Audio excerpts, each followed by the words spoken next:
امام شافعی رحمۃ اللہ علیہ فرماتے ہیں، میں نے ایک کرسچین کو کعبے کا طواف کرتے ہوئے دیکھا تو اس سے پوچھا، تم تو کرسچن تھے، پھر اپنے باپ دادا کے دین کو کیسے چھوڑا؟ تو اس نے اپنا واقعہ یوں بیان کیا، بولا، میں سمندری سفر پر تھا کہ میری کشتی ٹوٹ گئی، میں اس کے ایک تختے پر لٹک گیا، سمندر کی موجیں مجھے دھکا دیتی رہیں یہاں تک کہ میں ایک جزیرے میں پہنچ گیا جس میں بہت سے درخت تھے جس کے پھل شہد سے زیادہ میٹھے اور مکھن سے زیادہ نرم تھے۔ ایک صاف اور شفاف نہر تھی۔ میں نے اللہ پاک کا شکر ادا کیا اور سوچا، جب تک کہ کوئی راستہ نہیں ملتا یہ پھل کھاؤں گا اور نہر سے پانی پیوں گا۔ جب رات ہوئی تو میں جانوروں کے ڈر سے درخت پر چڑھ گیا اور ایک برانچ پر سو گیا۔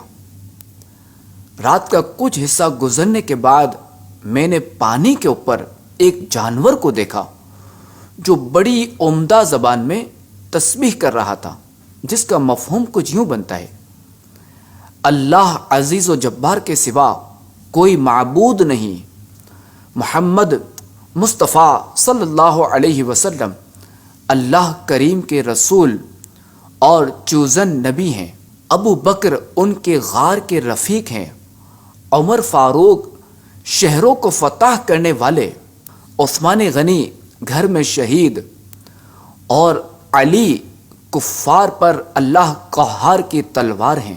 ان سے بغض رکھنے والوں پر عزیز و جبار کی لعنت ہو، اس کا ٹھکانہ جہنم ہے اور وہ بہت ہی برا ٹھکانہ ہے۔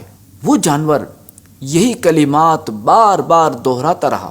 فجر ہو جانے کے بعد اس نے چند کلمات پھر کہے جن کا مفہوم کچھ اس طرح ہے، اللہ کریم کے سوا کوئی معبود نہیں جس کا وعدہ و وعید سچے ہیں، اور محمد مصطفیٰ صلی اللہ علیہ وسلم اللہ کریم کے رسول ہیں، ہدایت دینے والے اور رہنمائی فرمانے والے۔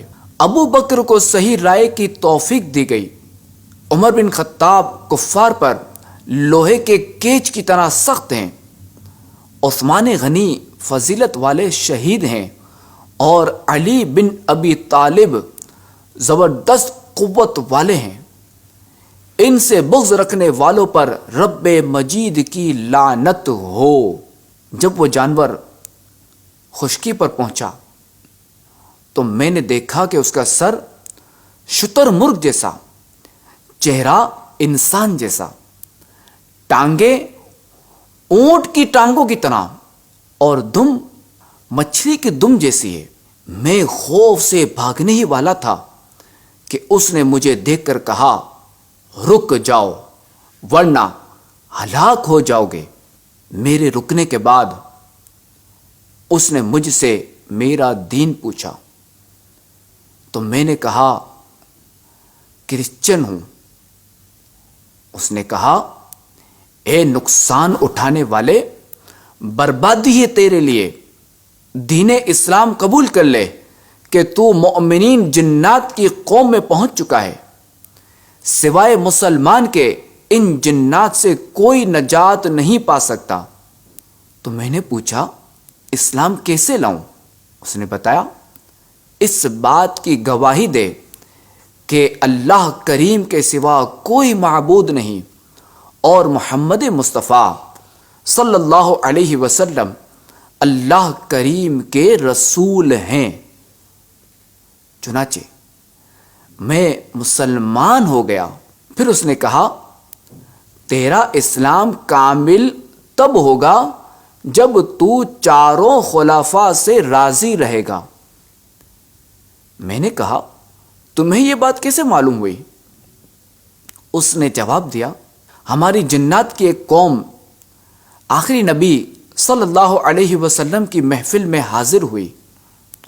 انہوں نے رسول اللہ صلی اللہ علیہ وسلم کو یہ ارشاد فرماتے سنا، جب قیامت کا دن ہوگا تو جنت لائی جائے گی۔ وہ عرض کرے گی، یا اللہ، تو نے مجھ سے وعدہ کیا تھا کہ تو میرے کونوں کو مضبوط کرے گا۔ اللہ کریم فرمائے گا، میں نے تیرے کونوں کو 4 خلفاء سے مضبوط کر دیا ہے اور تجھے حسن و حسین سے سجا دیا ہے۔ پھر اس جانور نے مجھ سے پوچھا، تم یہاں رکنا چاہتے ہو یا واپس جانا چاہتے ہو؟ میں نے کہا، واپس جانا چاہتا ہوں۔ اس نے کہا، تو پھر یہاں کھڑے رہو، ایک کشتی کا یہاں سے گزر ہوگا۔ میں وہاں کھڑا رہا۔ وہ جانور سمندر میں اتر کر غائب ہو گیا۔ پھر ایک کشتی گزری جس میں چند افراد سوار تھے۔ میرے اشارہ کرنے پر انہوں نے مجھے بھی سوار کر لیا۔ اس میں 12 کرسچین تھے۔ جب میں نے ان کو اپنا واقعہ بتایا تو سب کے سب اسلام میں داخل ہو گئے۔